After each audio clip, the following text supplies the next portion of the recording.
લક્ષ્ય ન્યૂઝ, એક નજર, એક લક્ષ્ય. ધાંગ્રધા ખાતે ઉજવનાર રજત જયંતિ મહોત્સવ પત્રિકા બાબતે સાધુ સ્વામી વિવેક સાગરદાસજીએ પત્રિકા બાબતે માંગી માફી. Bureau report Brijesh Trivedi, Surendranagar. જય સ્વામિનારાયણ. મારું નામ સાધુ વિવેક સાગરદાસજી છે.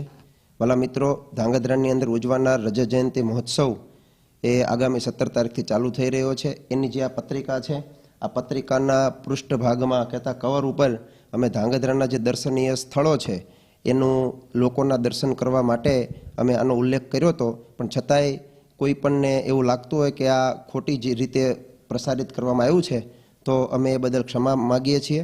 અને આ વિવાદ અમારો ઉદ્દેશ કે ઇન્ટેન્સ કોઈ વસ્તુને કે કોઈ સ્થાનને કે કોઈ પુરાતત્વ યા કોઈ મંદિરને કોઈ નીચું બતાવવાનો હતો નહીં. અમારો ઉદ્દેશ એટલો જ હતો કે અમારા ઉત્સવની અંદર દેશ વિદેશથી, અમેરિકા, લંડનથી, વિદેશોથી જે અમારા હરિભક્તો આવે એ ધાંગધ્રાના આવા સારા દર્શનીય સ્થળોએ દર્શન કરવા જાય, છતાં પણ કોઈ લખાણમાં કે ફોટો મૂકવામાં કોઈને વસ્તુ ન ગમતી હોય તો એ બદલ અમને દરગુજર કરશો અને અમે એ બદલ ક્ષમા ચાહીએ છીએ. જય સ્વામિનારાયણ.